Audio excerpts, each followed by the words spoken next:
I'm Jennifer with Bitwarden, and today I'm excited to introduce and welcome Alyssa Miller. So Alyssa, hi Alyssa. Hey everybody, how you doing? So Alyssa is a lifelong hacker and seasoned cybersecurity executive with over 2 decades of experience. And she currently serves as the Chief Information Security Officer at Epiq. Alyssa is internationally renowned as a hacker, speaker, author, cybersecurity researcher, and she advocates for making application security an enabler rather than an obstacle to efficient development pipelines. So beyond Alyssa's very impressive career, she's actively involved in initiatives aimed at fostering a more inclusive and collaborative security community. And notably, she serves as the racial equity serves on the Racial Equity Committee of Women in Cybersecurity, contributing to the advancement of diversity and inclusivity in the field. So your wealth of technical expertise is really a dedication to building a more diverse, cooperative, and secure future for the cybersecurity landscape. So Alyssa, welcome. I'm thrilled you're here. Thanks for joining us at the Open Source Security Summit. Well, thanks for having me. I'm excited to be here, to actually be a part of it. So thanks. So let's dive in. Are you ready? Absolutely. So with your 2 decades or over 2 decades of experience, how have you seen the cybersecurity landscape evolve over the years? And what are the emerging trends or challenges you find the most intriguing or even concerning? Yeah, I mean, it's become so much more vast now than it ever was before, right? When I got into this as a career, we were the information security team. And, it was really focused on, as the name would suggest, protecting information, which I guess it still is. But as we've seen, the online connected digital world just explode. Things have changed a ton as far as just the scope of the things we have to worry about. We've seen that kind of cat and mouse game of defenders versus attackers as each continues to get more and more, I guess, refined in our efforts and our skill sets. So, from that perspective, it's gotten increasingly complex, and that mirrors what we've seen with technology in general, is that technology doesn't seem to slow down. In fact, I had a board member ask me a couple years ago, when do we kind of get to the point that we can, level off in our cybersecurity spend? And, the answer was, well, when you stop creating and investing in new technology, which we all know isn't going to happen. So, when I think then about the risks or, the things that worry me, it hasn't really changed, but it continues to be just the fact that there's always new technology. There's always new things that from a security perspective, we're trying to keep up with. And we're always trying to, to stay in pace with not only the technology that's growing, but of course, everybody laments the ever increasing sophistication of attackers. And, even now to the point that we have a commoditized market where, attackers sell their services. So things like that are, certainly things that keep me on my toes, we'll say. And then, the other thing that kind of does worry me, I guess, that's a little bit newer is just the level of what I would call user apathy. How many times do you hear somebody say something like, well, I'm not worried about giving them my data. They've got it all anyway, right? So there's this real apathy toward privacy and protecting our own personal data because we just assume it's all compromised. And certainly when you look at the news and you see all these, big stories about breaches, it's that you can understand why people have that level of apathy toward trying to secure any of their stuff. Yeah, definitely. And I think one of the things you said is it is always hard to try to stay kind of with the pace of new technology. So one of the things that seems to be kind of newer is passkeys. So curious, on how do you anticipate the role of passkeys in evolving in the broader context of even authentication methods, and what advancements or trends do you foresee in this area of cybersecurity? So I kind of have to laugh because here's my collection of them, right? And because they feel new and yet they're not, right? I've had those, there's one on there that I've had since 2016, right? So that doesn't seem like that was that long ago, but I hate to remind you all that was 7 years ago, which in technology is forever. But I think, passkeys, to me, this is one of those solutions that really could get us to a point of being truly passwordless, right? Where, you're not authenticating someone off of a password. Now, you look at the implementations of these and it's as you would expect. I think it's as it needs to be. There's usually a pin or something like that that's attached. If you use, say, Windows Hello and you've got like a Titan or a YubiKey, you've got to give it a pass phrase or a pin or something. And you could argue that that's still a password, but it becomes almost this, it's a little bit more of like a universal identity, which might be kind of scary to some. I mean, I have pictures of, what is it? I think it's the Fifth Element with their little pass cards. But that is kind of what passkey can enable for us, because you have a credential that, you're authenticating against this passkey, and yet the credential, that identity for each individual system lives within those systems. But it's all a single token or this single hardware piece that, provides the access to it. Now, again, what if I lose that? People worry about that. And that's a realistic challenge, right? And we've seen, some other solutions like authenticator apps and stuff that kind of have the same problem. But, I think a lot of that has been solutioned with how the identities are managed through there and how you can recover them. And in fact, honestly, I think it's a lot easier on a passkey than it is if anyone's ever gone through trying to recover an identity from an authenticator app. It's gotten a lot better, but it can still be pretty brutal. So I see passkeys being the thing that would really get us to truly passwordless.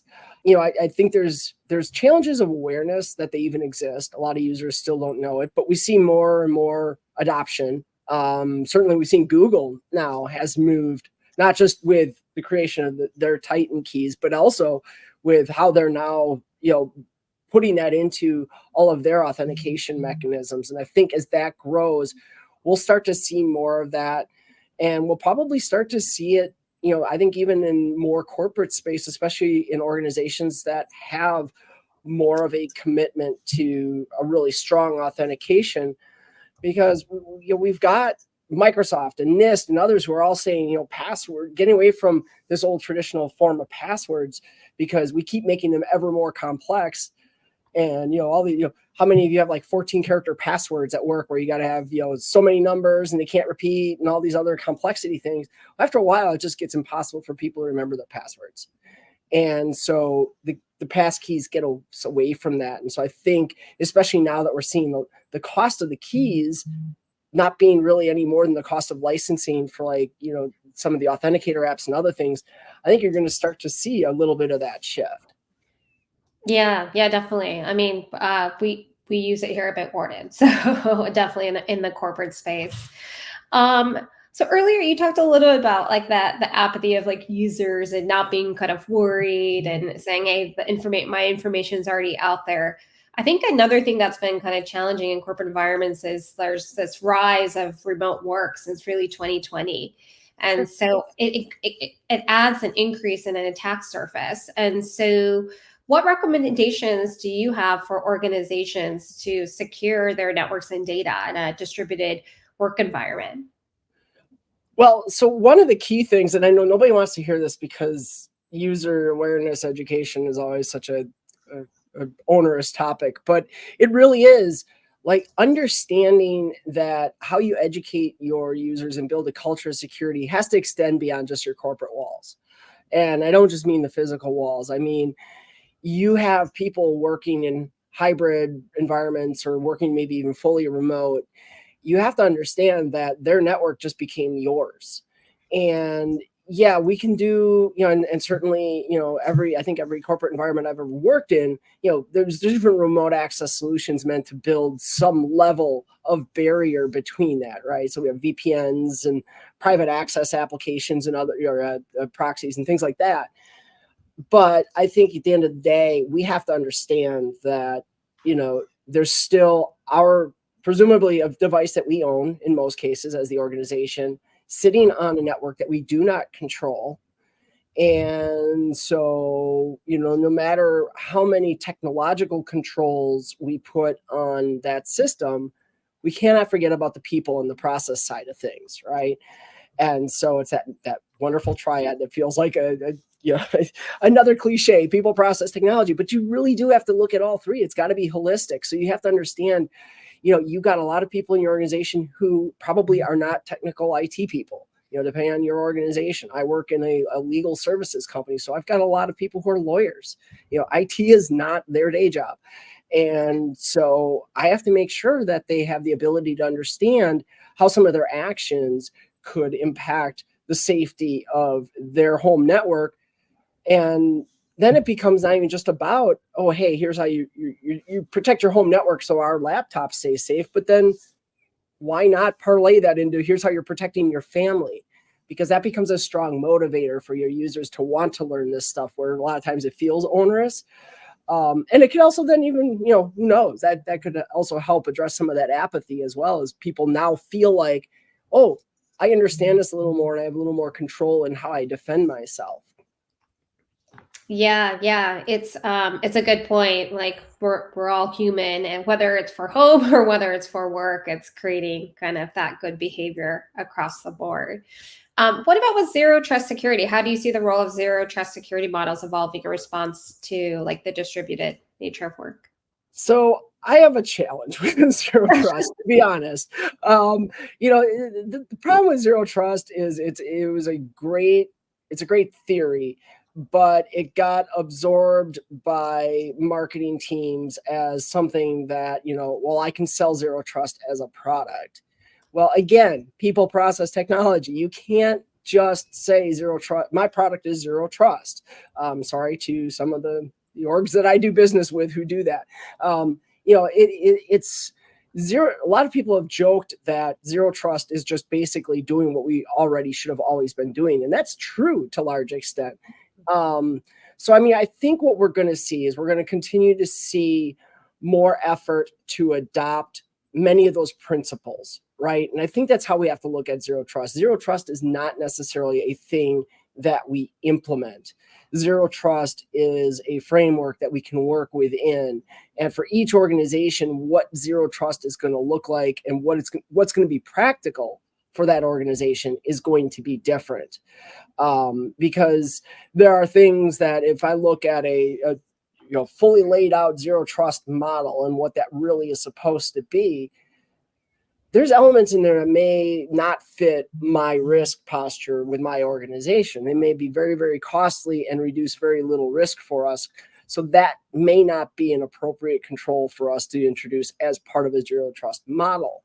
And so that's why I think you're gonna see that evolve more and more, where people figure out what parts of this zero trust model really apply to my organization. How does that fit within my overall risk picture?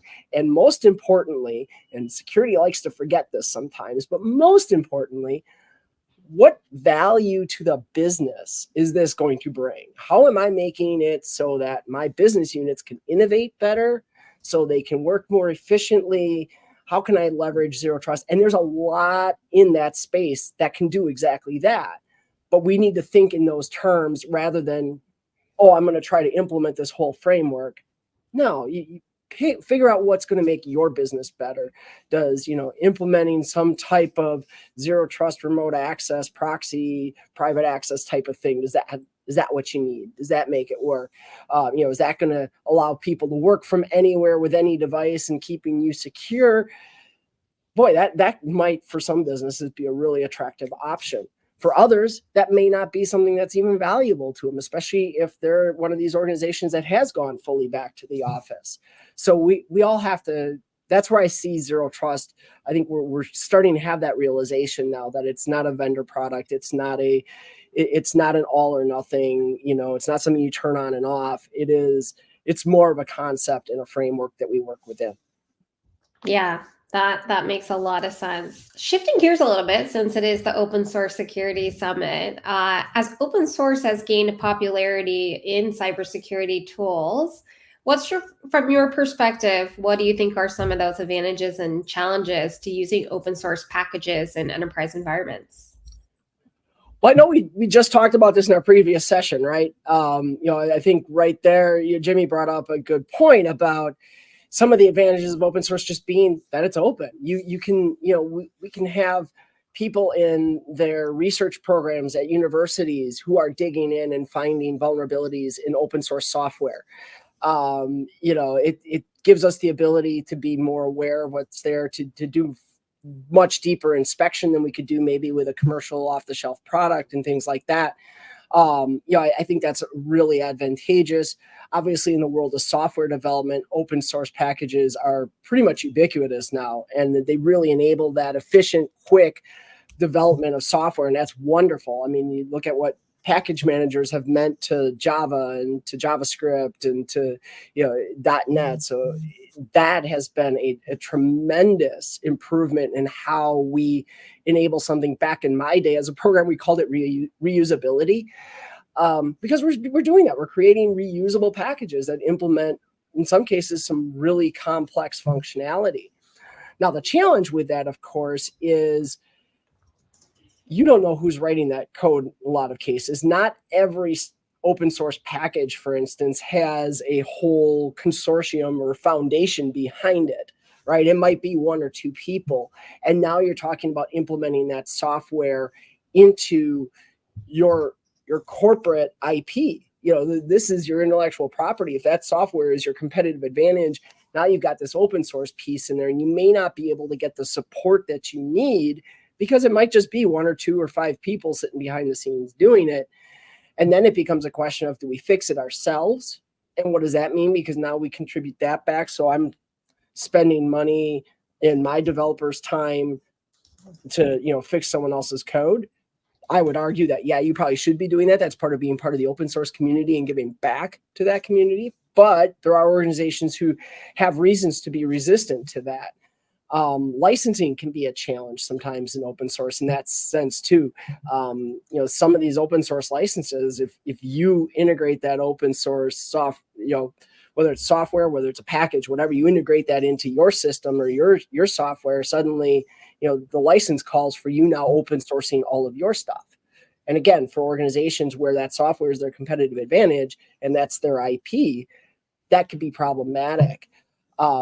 And then finally, there is the elephant in the room, but I'm a CISO, so I have to talk about it, which is the security of open source on the flip side. It's great that, yeah, anybody can assess it and whatever. At the same time, you have massive communities of people trying to attack these packages that they know are well used. We think about Log4j, and that happened a couple of years ago where there was massive vulnerabilities identified in it. We found out, oh yeah, Log4j is used in 90% of Java applications everywhere. And this is an remote exploitable vulnerability. That's a problem. And, so as packages grow in popularity and thus get used more, there's also a lot of observable vulnerabilities, and not everybody's reporting those when they find them. They're holding on to them to use them when they're convenient for them. So, and then just the complexity of finding those vulnerabilities, right? I think back, my classic example is Equifax in 2017. And, they had this struts vulnerability buried multiple levels deep in their dependencies. They found out about it. They knew it was there. They hadn't gotten to fixing it yet because it was buried so deep. It was not a simple fix. And, they got breached. And that continues to be, why we see tools like SCA, why we see the US government mandating things like SBOMs and so forth. Yeah, that's a good. Can you share with the audience a little bit about what is SCA and why is it critical in modern software development? Yeah, and so SCA is one of those things, software composition analysis, that's become kind of another necessary piece of a secure SDLC or part of your DevOps pipeline. And really, what it's doing is it's just walking through that dependency tree. So if I create, an 80,000 line application, well, there's probably actually maybe close to 1 million lines because I've probably incorporated a bunch of dependencies from the open source world, but each of those dependencies has its own dependencies and so on and so on and so on. So you get these long dependency trees in our in our manifests and such. And so what SCA is doing is it's looking through those and it's understanding, okay, what are all the levels? Where are all of the open source packages that are being brought in as part of this code? And analyzes where are they vulnerable. And the really good SCA packages then can help you figure out, is it something that's even reachable? Is my code vulnerable? Or is it just a vulnerability sitting in some class somewhere that we never instantiate, we never call, and it's not a problem for us? Or they'll go even deeper and they might even be able to identify, well, here's the version you need to upgrade to. If you go past this version though, you have backward compatibility issues, so that could be a problem. And so SCA is just built to really address that situation. Yeah, that thank you for sharing. Shifting a bit more, we've got about 7 minutes left in our session. Love to hear from you, just building on your experience as a woman in cybersecurity. How can organizations like Epiq, create more inclusive environments and encourage individuals from diverse backgrounds to pursue careers in cybersecurity? I mean, the single biggest thing, and anyone who is familiar with things I've done in the past knows, my number one piece of advice here is you've got to fix how you hire. We've got to fix how we write job descriptions, how we think about who it is that we want to hire. It's so often that we can sit down and we want to write a job description and we think about, well, who's on the team? What do they do? How did I address this when this was what my job was? Things like that. We write that into our job descriptions. Well, that puts a heck of a lot of bias into our job description I don't think we realize. And, what I try to do when I hire and what I encourage others to do is keep that job description pretty open language. Like, open it up, be a little more, and look for the people who bring something that surprises you or something that makes you stand up and take notice of something different. And I'm not just talking about, oh, well, they had this really cool resume or something, right? That's not how I want people to get noticed, but I want them to tell me about something. I want, my favorite example or metaphor here is the barista who I end up hiring as a SOC analyst, because they have a lot of these really cool transferable skills from working in a coffee shop and having to absorb all this information that's coming in really fast and break it down and turn it into tasks and respond to it and everything. If you put it in those terms, I just described a SOC analyst. And so I think as we start to recognize that and recognize that the value that people bring is more than just their 5 years of experience working with this SIM tool, or their 15 years of working in a cloud technology that's only existed for 5, things you see in these job descriptions, right?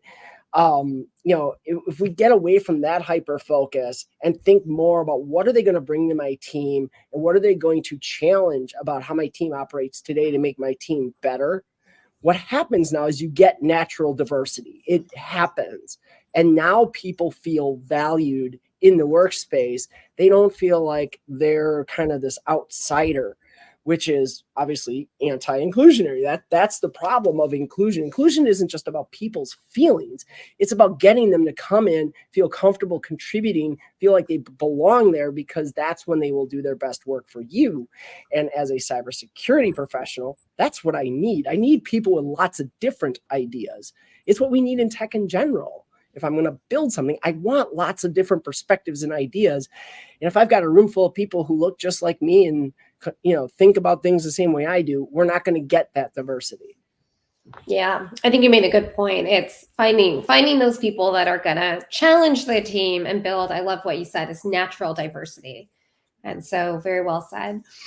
So a little earlier today, we had Zach Cross, the former head of go-to-market at OpenAI, join us. And so love to talk a little bit about kind of AI. So from your take, how do you see the intersection of kind of AI and user authentication evolving? What steps can organizations take to ensure a balance between like security and user-friendly experiences using AI? So I think step one, we got to get away from this idea that AI is going to start replacing people. People are all paranoid. Oh, AI is going to take my job. That's not the case. But we do have to get better at demonstrating what can AI help us with, and what is the unique value that a human being is going to bring that artificial intelligence may not. Specifically as it relates to, say, authentication, because you mentioned that, which makes sense. We're talking to Bitwarden today. So actually, we're starting to already see this, right? I just had a conversation with Microsoft a couple of days ago, and they had a big announcement at Ignite about this too, is just being able to analyze user login patterns, right? And some of those outliers, and be able to identify bad behaviors or suspect behaviors in user activity from that perspective. That is going to be, I think, probably the first really big thing that we're going to see, because we've been pushing toward this idea of user behavior analytics for a while, but now we're starting to really see that with some of the technologies that are available to us at this point really become reality. And with large language models, it's super easy to search. It's easy to identify these things. I think, you may even see that grow to where it's more an active part of the authentication process itself. But I think that's going to take time. I think we're actually farther away from that than a lot of people want to admit. As we look at what's going on in AI and some of the bias problems that we have, even with just things like facial recognition and some of the challenges we continue to have there. Turns out that biased humans aren't very good at writing unbiased systems, even when it's artificial intelligence. So we got a long way to go. I think we'll get there, but I think we're baby steps into it right now, and I think we're going to continue to see that accelerate tremendously and grow. Just as we're about to wrap up, I'd love to do a little bit of the looking ahead. So what do you see as the emerging trends and challenges at the intersection of open source and cybersecurity, kind of looking ahead 2024 and beyond? From an open source perspective, I think we're going to continue to see kind of that message around organizations becoming more of an active part in the open source community. I expect to see, and I know there's some people in the open source community already working on this. Like, how do we bring how do we make it okay for companies to feel like they can contribute back to the open source community safely and not put themselves at risk, not be, burning their time. Also understanding kind of that's part of their commitment to it by the fact that they use it. Specifically within security, I think we're going to continue to see this push towards SBOMs. Again, the U.S. federal government is now requiring it of their vendors. I'm starting to see some of the larger, more mature organizations add that to their security questionnaires when they're considering a vendor. So I think we're going to see that grow. Maybe not to, I think what the government has defined in terms of SBOM might be a little more complex than what we'll probably see in everyday life. But I think that that's going to continue to grow, because just being able to understand, where do I have this in my environment? Where is this going to be problematic? So when something happens, how many people, I can't count how many people I know when Log4j was announced, and they spent the first 2 weeks just trying to figure out where they even had it in their environment. And you had all these different vendors were releasing free tools to try to find it in your environment. It was crazy. So I think we learned our lesson from that and some subsequent ones in spring. And then there was another one. We got worried there was going to be one in OpenSSL. It kind of fizzled out when they actually announced it. But, so I think that's when we think about open source in terms of security, that's where I expect to see a lot of growth, is how do we really get ahead of the curve, understanding where all that is in our environment. And it's not easy, because it requires security to really understand how to become a part of the development pipeline, to be there in a way that we're not inhibiting speed, we're not inhibiting innovation, but we are aware of what is happening, and we can be a contributing part of the DevOps pipeline. Yeah. And when you say getting ahead of the curve, what about with the increased use of AI? What do you see as different ways to prepare for that future? I think we have, again, there's a user education problem more than anything else. As I look, if you look at people, even just when large language models came out, what a lot of organizations did is there's like this spectrum, and you've got organizations at either end and then somewhere in the middle. And I'm actually borrowing this kind of analogy from someone else. But, so on one end, you got the companies who are just like free for all. They didn't do anything about it. Like, hey, if you're out using it, fine, great, whatever. And then they turned it into situations like Samsung's situation, where their IP got exposed by ChatGPT.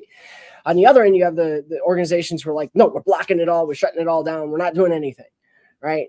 Well, that's a problem, because now you are significantly impeding innovation. And I don't think there's an organization in this entire world right now that isn't trying to look at how they can use generative AI and large language models to innovate in their product space. So the smart organizations are the ones that are kind of in the middle, where it's like, yeah, we're going to allow a certain level of this. We're going to try to adopt this, but adopt it in a safe way. And once again, a key factor in that is understanding, how do you educate your users on the safe use of this? Because this is brand new. This is brand new technology to a lot of people who don't understand the facets of how anything that they feed into, say, a chat GPT, where that ends up, how that could potentially be accessed at a later date, or, exposed in some way, both intentionally and unintentionally. And so there's a whole, facet of how do we do that. And then, of course, we've seen it at least with, artwork that's AI generated. And I think we're going to start to see it more and more with written materials that's AI generated. The ongoing evolving discussions around just copyright and, that sort of thing. Who owns it? Who ultimately does that belong to at the end of the day is a big question that I think has a lot of organizations a little skeptical, I guess, at this point, until some of those questions are truly answered. Yeah, it reminds me of early days of like search, when people weren't, sure exactly how to use it and when to use it, and what it is today. Nowadays, it's who doesn't use it. Well, thank you, Alyssa. I just want to thank you so much for your time. I think that's a wrap for the summit this year. Just thank you to everybody for attending Open Source Security Summit, and we hope to see you next year.